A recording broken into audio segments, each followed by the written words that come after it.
Thank you very, very much for tuning into the CloudLogix webinar. Today's topic of discussion will be tips for supply chain optimization. I'm your host, Ryan Smith, and I currently work for CloudLogix as product support.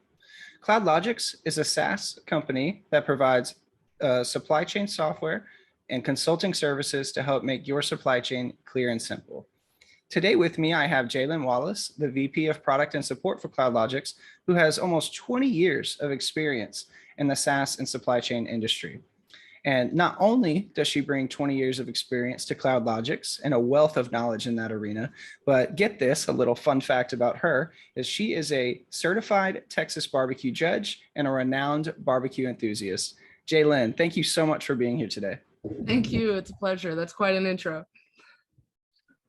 So I would love to talk to you about barbecue all day long because my personal favorite types of barbecue are smoked brisket and spare ribs, but unfortunately, I'm not going to be able to do that today. That's okay. Supply chains are fun too. Yes. What I'm here to talk to you today about is optimization of a supply chain. In the industry, throughout the industry, you hear a lot of buzzwords that companies tend to cling to, such as streamlining processes, cutting costs, things of that nature. Now, let's say I'm that company and I'm looking at myself and I think that everything that I do is going pretty well, but there could be some areas for improvement. How do I look at my company and say, what do I need to improve? Where do I get started in this process? Sure. Thank you for that. And yeah, you're right. I mean, those are some buzzwords, streamlining and optimizing and cutting costs, cost savings, all those things. Those are buzzwords, but they're buzzwords for a reason. Supply chains are complex, and much like barbecue, there are many different elements to them, and there are a lot of different things you can tweak to turn out a good product. So it is true, optimizing is important and continuous improvement is important. But for me, as far as starting to analyze your supply chain, what I like to do is start simple. Think about the things that take too much time to do or feel like they take more time than they should. Finding inefficiencies in your own day-to-day is the perfect place to start. What are certain things that you're trying to do or answers that you're trying to get that you don't have readily available? Right. Let's say you have to email someone and ask them for some data, or you have to slice and dice a spreadsheet to get to the final numbers that you're looking for, or you have to call somebody and leave a message and ask them where something is. All of those mundane things that just seem like they take way too much time. That's where I immediately like to start. What are the most manual processes? And outside of my own day-to-day, I usually like to recommend that people talk to other employees in their organization. Most of the time people are more than happy to tell you about the things that yes, they think could go a little better in their lives. So yes, optimizing your supply chain is about finding inefficiencies. And the way I start typically is by just looking at the most manual tasks. Yeah, I feel like I can speak for a lot of people when you say people would like their jobs to be not necessarily easier, but the mundane processes to come a bit easier for them. Yep. Now, inefficiencies, that's a big word that I hear that all the time. In your experience, what do you find are the most common inefficiencies when dealing with some of these companies and trying to gauge where they need to improve on? No question about it. It is spreadsheets and emails, and phone calls are a close third. But all of those things equate to communication waste. And in my experience, communication waste is one of the biggest killers of efficiency. Right. And so, think about situations like, let's say a freight carrier contacts you looking for payment status on an invoice. Well, I've got to go and email my friend in accounting, ask her about the payment status on that. She has to go and search through her accounting system, maybe through some mail, some PDF documents. Right. There are all these things that have to happen just to find that one answer. And there are millions of examples of that all throughout the supply chain. So with this communication waste, it happens because there's a lack of visibility. But to answer your question, yes, communication waste is number one, spreadsheets and emails. There are small, medium, large enterprise clients that I've worked with that are still using spreadsheets to accomplish day-to-day tasks, and the emails are endless. So yeah, no doubt about it. That's number one. Right. So I heard you mention increased visibility and maybe even centralizing data. Now that sounds easy, but what I know that a lot of companies struggle with this. And in your opinion, what are some things that these companies can do to implement changes to improve those areas? Are we talking a big software suite? Are we talking weekly meetings with all different levels of employees to better that communication? What exactly does that mean? Good question. So a lot of times, people throw a lot of money at these problems. They'll hire consultants and do all this, and really, the goal here is to, as you said, increase visibility and centralize data. Right. You've already done the hard part essentially by identifying siloed information, and that happens typically when you've got multiple departments, you've got multiple locations, perhaps you've got different pieces of software in your organization. You've got accounting software, shipping software, warehouse software, and it all works fine for what it does, Right. but it doesn't all communicate well with each other. And so the best way people do that, or the most inherent way people try to connect all those things, is through emails and spreadsheets. So once you've identified the siloed information, the next thing you can do is you can leverage some of these lightweight tools that are out there, and they are Right. software tools. And you can keep what you have. You probably have systems that work for you, but what's cool about these tools is they're lightweight. You can add them on top of what you already have. They just help integrate all that data and help it all work together. And you're able to then customize what you're trying to do and add some more business rules that might work a little better for your specific needs for your company. Right. And buying software sounds big, it doesn't have to be. These tools now are so lightweight, they're easy to integrate, they're inexpensive, and they're flexible. They can grow and change with your business. So I highly recommend leveraging these tools. And the other thing is, immediately you're solving this communication waste problem. So your ROI is almost instant. But the other part is, once you've centralized all of this data, you now have metrics, and you can now run KPIs, and you can now keep going and hone in further to continuously improve your supply chain. Yeah, definitely. I know that in my experience that I've dealt with some companies, they purchase some software and it may not do exactly what they want. It does most of what they want, but that one thing that it doesn't do, it may be their biggest headache. Or they buy software and it does absolutely nothing what they're supposed to do. When these companies are looking for software and looking for a provider, what are things, in your opinion, that they should really be looking for to make sure they're getting some type of robust software or tool to add on to their already established programs?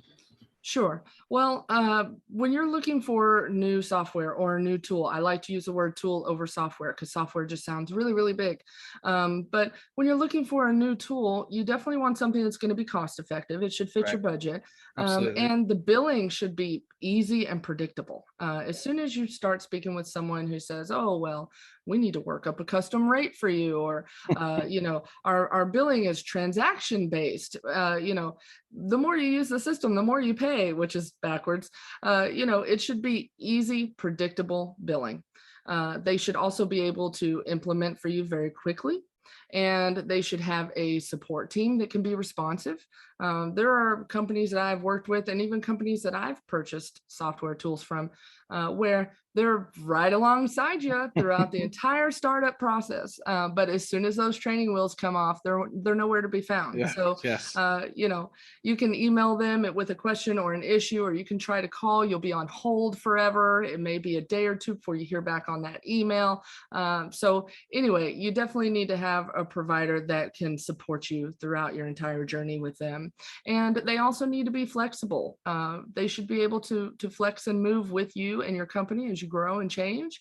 And there are times where people are buying software off the shelf, and that's what you have, and that's what it is, and that's what you're stuck with. And there are better options out there. Yeah, absolutely. Now, one thing that I heard you mention is growing and changing. That is a big, scary word for some people. people don't like change. People have, I'm not speaking for everyone, but some people are set in their ways of how they do their job. They don't like to be told, okay, we're going to be doing this different today. And then tomorrow, actually, no, we're going to go back to doing it this way. So that's kind of a scary word for a lot of businesses and people on the front lines of a company. Sure. What do you suggest, or what can companies do to get people to jump on board to those changes and really feel like the changes are good for them and not some type of hindrance in their day-to-day lives? Understandable. Yeah. I'm glad you mentioned that. I mean, people, you can implement the greatest tools, the greatest process changes, but they're useless without user adoption. Yeah. And so, it's funny. You talk about people set in their ways. I actually wrote a blog not too long ago, and it's called Not to Pick on Debbie, but there might be a better way. You're always going to have those employees who are we've always done it this way kind of people. Right, exactly. And that's fine. That's what's comfortable. It works. That's fine. But, there are even people who work for companies who haven't been there that long. They're just used to the way they're doing things. And that's understandable. It's natural. But what I have found typically is a lot of those folks, especially the ones who have been there for a really long time, you start to talk to them and you start to realize that those are the ones that are a lot of times putting in long hours. Voluntarily, of course, but they're putting in long hours, or they say that they don't have enough time in the day to get to all the tasks that they wanted to do that day, or things like that. And, the whole goal is to present them with the solution, help them see exactly what it's going to fix, help them see the big picture and why it's a good idea. But the most important thing is help them see that the transition is easy. And that, they're still going to have their same A to Z tasks throughout the day, but some of those other things are taking a really long time, like sending an email and waiting for a response, and printing a lot of things and handing them off to someone else, and all that back and forth. When they see that it's making their job easier and not harder, then usually they'll be on board with that. And a lot of times the resistance that I have been met with in the past is usually because people have gone through big changes and implementations in the past, and it's always something that takes months, and it turns their entire day-to-day upside down. And they say, oh, well, we're learning this new software, and it's just a terrible headache. But the type of tools that I'm describing are supposed to be simple. Again, it's supposed to make your life easier, not harder. And it's definitely not supposed to take months to do. I mean, at the most, max, maybe 90 days. But these things should be very easy to implement and put into process in a very short amount of time.